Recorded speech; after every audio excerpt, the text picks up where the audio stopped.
Good morning, everyone. Welcome to day two, and it's my great pleasure to be doing a quick introduction to today. So firstly, also my acknowledgement to our traditional custodians of the land and their elders, past and present, and those of you in the room as well, Aboriginal and Torres Strait Islanders.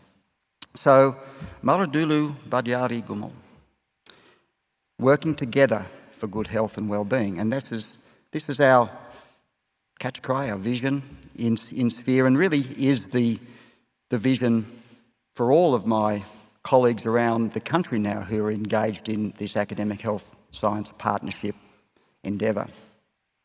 And we're looking to move our conversations from dialogue through to collaboration and then into true partnership between healthcare and our academic institutions. We have some of the best academic institutions in the world. We know that we have some of the best healthcare delivery vehicles in the world. And we know that if we can bring them together and if we can focus on issues where partnership's relevant and we can get alignment of purpose, shared goals, shared accountability, importantly, then there'll be shared rewards, and that is the future.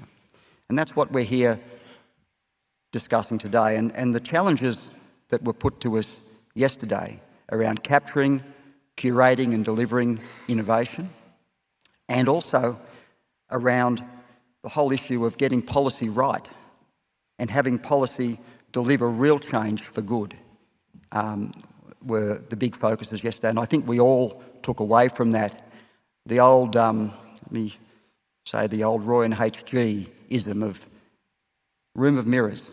It's there before us. We're the change agents, we can make a difference. So Sphere and our 8 sister centres across the nation now, because there are now 9 powerful partnerships forming across this country. And they're young, but they're cohesive, and we now have a national alliance of these centres, and we'll hear about this later on today. This is an incredibly exciting thing for our country, because we're all on the same page, we're all on the same mission. And it's a great pleasure for me to have 4 of my CEO colleagues here today. Helena Teed, who leads Monash Partners, Gary Jennings, my colleague in Sydney, leading Sydney Health Partners, Already Gavrilidis, leading Brisbane Diamantina Health Partners in Queensland, and Marie Gleeson, who's leading New South Wales Regional Health Partners, my old alma mater and hometown, Newcastle, being at the centre of that great partnership in regional Australia.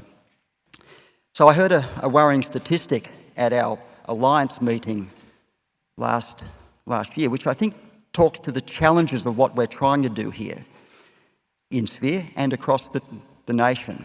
And I will quote Helena Teed, who may be in the audience here, who said to me that internationally the average tenure of a CEO of an academic health science partnership is 2 years. So I'm very glad we've formed a self-help group in Australia to basically have some psychotherapy around that issue, and we're all coming to grips with it.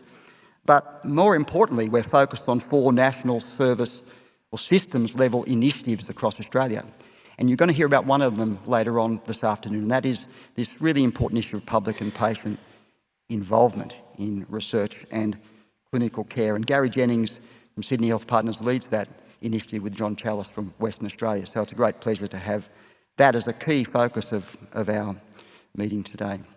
But kicking off today, we have a topic area that really exemplifies, I think, the mantra of academic health science partnerships, and that is to bring together groups who wouldn't traditionally interact all that much. And this is a hot area, a really exciting area.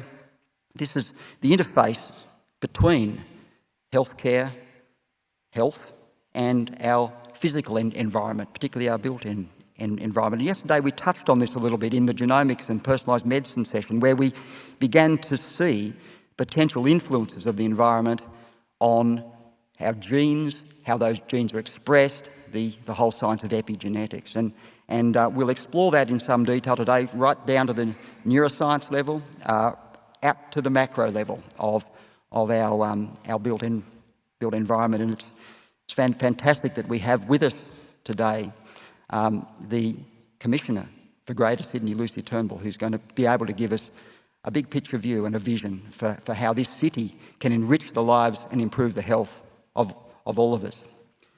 So finally, we'll hear more from Norman about this, but the sharp focus on patient and public involvement in the final session, I would urge you to listen, and I would urge you to enjoy that session. Finally, I'd like to thank all my colleagues on the organising committee, particularly, who've done a great job. Bob Clark, and particularly I'll single out, because Bob, I made a note here, if you ever had to go into battle, ask Bob to be by your side. He's a phenomenon. And my executive management team, Karen Joyner, Kelly Lamont, and particularly my council. Ian Jacob chairs that council, but they've all entrusted me with the leadership of this fantastic partnership, and I'm really honoured to be the CEO of Sphere. So thanks very much, Norman.